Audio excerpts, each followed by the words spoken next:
Hey there, creepy peeps, and welcome to day 20, I think, of 31 days of Horrorween. Today I'm going to be going over the rest of the Halloween franchise. So if you haven't watched yesterday's video, the Halloween franchise, the entire Halloween franchise, Halloween movies, the new Halloween movie, yay! I highly recommend you pausing this one and going to watch that one, and I kind of explain what I'm doing, although I feel like it's pretty self-explanatory. For now, let's talk about Halloween 3 and then the rest of them.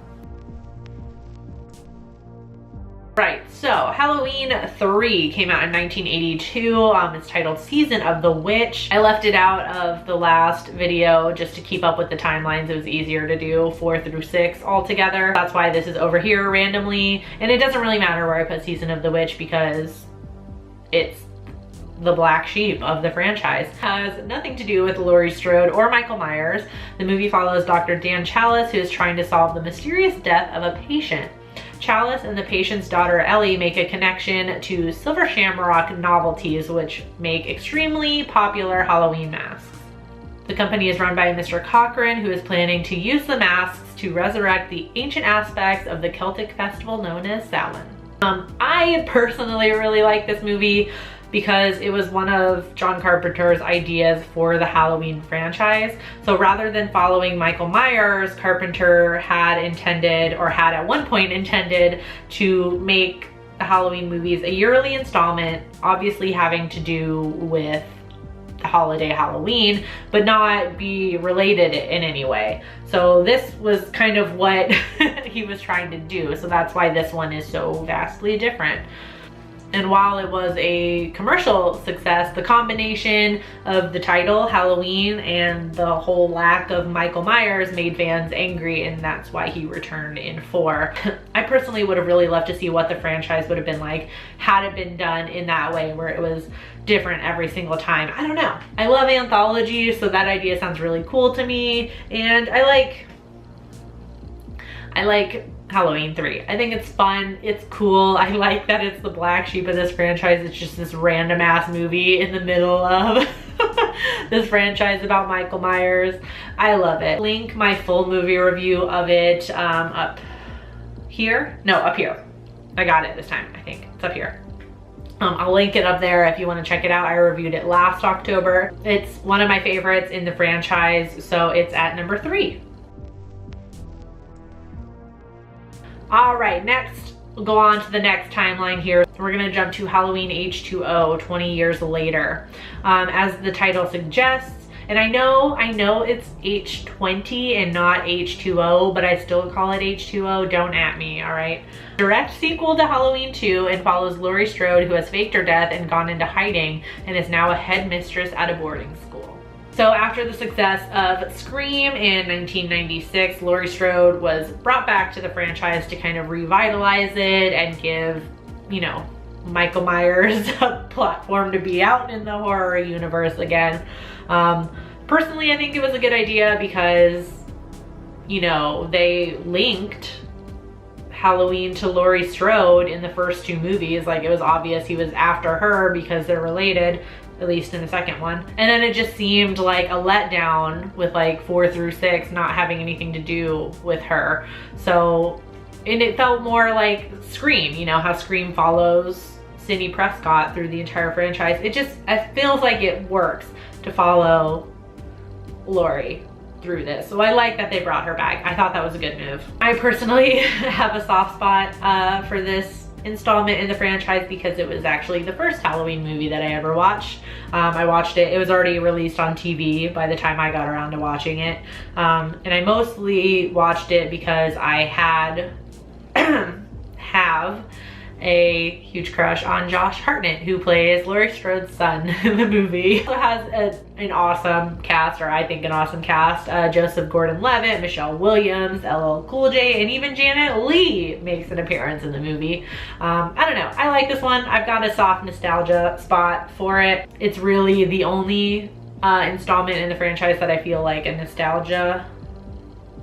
nostalgic, you know, bond with.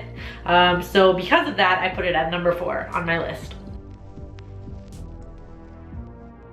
Next up, we have Halloween Resurrection, which came out in 2002. So at the beginning of Resurrection, we're shown the end of H20, where we find out Laurie didn't actually decapitate Michael Myers. It turns out Michael pulled a fast one on her and put some other guy in the mask, and she decapitated him. So traumatized after that, Laurie is in the psychiatric hospital.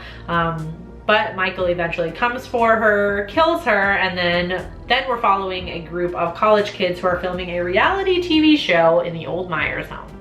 So for this one, I mean, I feel like it's kind of like 6, where it's a little bit all over the place. Maybe not as much as 6, but I appreciate the effort to modernize the franchise, especially given the popularity of Scream and all like the snappy, quick-witted, self-reflective slashers that followed. But I feel like out of the whole franchise, Resurrection is kind of like a dad trying to be cool and fit in with his kids, and it's just embarrassing. Like, that's what I feel like. I feel like there's just something very classic and just, I don't know, just very classic and old, but in a good way, about Michael Myers and the Halloween franchise. So like trying to update it in this way and be ultra modern with like all the technology and stuff, it just felt weird. It just felt not right. I mean, come on, you have like Busta Rhymes trying to kung fu fight Michael Myers. Like it's insulting. It's insulting is what it is. And then we have like this random homage to Peeping Tom in there, which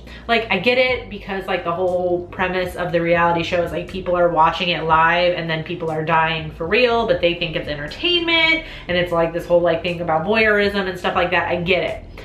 I get, you know, the relation to Peeping Tom there, but like the random ass Peeping Tom kill was just totally not Michael Myers' MO. Like, and it was just weird and felt out of place. And like honestly, this one just feels like a farce. So I put it at 7 on the list. Then moving on to the remakes. So Rob Zombie's retelling of the first film follows pretty much in the same way, but adds a fucked up Myers family to the mix and shows Michael growing up in the psychiatric hospital before he breaks out and tries to kill Laurie. And then from that point on, the movie pretty much follows the original one. Personally, I like this movie. I know this one is like, this divides Halloween fans. I feel like you either love this one or you hate it. I've talked about this over and over again, so I'll just mention it quickly. I really like young Michael Myers. I think he's fucking freaky, and that whole scene, again, which I've mentioned before, where he brutally murders his bully with the tree branch, it's fucked up and it scares me, and I like it. Like, so I don't know, I like the movie. And quite frankly, I'm gonna get a lot of shit for this, but I'm gonna say it anyway. I just don't understand why fans were in such a tizzy over this movie, because it added backstory to Michael Myers. Did you not see Halloween 4 through 6? Are you kidding? All I gotta say is at least Rob Zombie's backstory made sense instead of that Thorn cult shit. That's just my opinion. Don't at me, all right? This backstory makes way more sense. You are not gonna get mad over backstory when there's like the fucking Thorn cult, like trying to convince you that he was genetically engineered to be evil. Don't give me that. Just made so many enemies. Sorry, not sorry, it's my opinion. Also, we got Tyler Mane as grown Michael, who is scary AF. That dude is huge and intimidating and just fuck. He scares the shit out of me. Oh my goodness. And again, I've already made enemies about my last statement, so I mean, you know, anybody else who wasn't quite convinced is definitely unsubscribing. I put this one at number 2 on my list, right below the original. All right, and then finally we have Rob Zombie's sequel to his remake, so 2009's Halloween 2. The sequel takes place 2 years after the events of the first film, as Laurie is recovering psychologically from her ordeal. In Gale Weathers fashion, Dr. Loomis is capitalizing on the event with the release of a book, which is how Laurie learns that she is actually related to Michael, and that kind of adds to her trauma. Add a dash of Halloween 4 and 5 with like a psychological link between Laurie and Michael and some dream sequences, and then you have Rob Zombie's sequel. I personally didn't mind the whole like Laurie being fucked up sort of narrative. I thought it made sense given what happened to her and her learning that she's actually related to Michael Myers, because I feel like, I'm not just picking on Halloween when I say this, I feel like this happens in a lot of movies where a character finds out something life-changing like that, like, you know, you were just, you know, viciously attacked by a serial killer and all of your friends are dead, and then you find out you're related to him. That would fuck somebody up.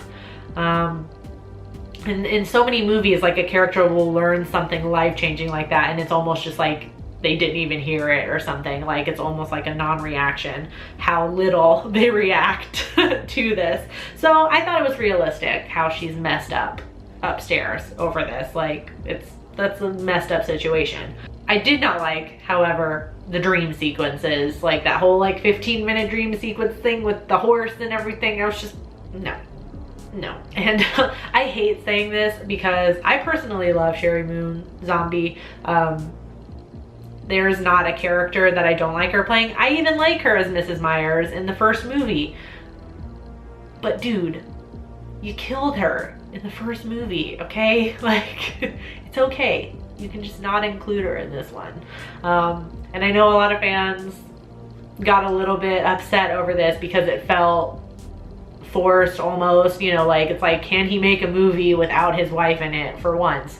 And I kind of understand that because it's like she died and the dream things were a little bit random. Again, comparatively to the rest of the franchise, is it really the craziest thing that's happened in the franchise? Maybe, maybe not. I'm okay with Sheri Moon Zombie always being in her husband's movies if it makes sense and is genuine. And in this one, it didn't feel like it made sense. Like, I feel like we could have done without it. That's just my opinion. This one was my least favorite up until I saw Halloween 6. So now this one gets to bump up a space and is in number 9. All right, so there on the screen in front of my face right now, Shirley, is my complete ranking of the Halloween franchise so far. Like I said in yesterday's video, my review of the new Halloween movie will go up tomorrow, and at that point I will place that movie somewhere in this ranking, so we'll have a complete ranking. I don't know where it's gonna go yet, but I'll be interested to see how I like it compared to everything else. So let me know your ranking of the Halloween movies in the comments section down below. Please don't talk about the Halloween movie if you've seen it yet, just in case. By the time this movie has gone up, I will have seen that movie already, but just in case somebody else hasn't gotten around to it. I know people are sensitive about spoilers, so just please be careful in the comments, be respectful. I do hope you enjoyed this video. If you did, please give it a thumbs up. Subscribe if you're new here, become a Creepy Peep today. I post videos Monday through Friday regularly, and then every single day of this month I'm posting a movie review because, you know, October and Halloween. Thank you so much for watching, and until next time, stay strange. Bye!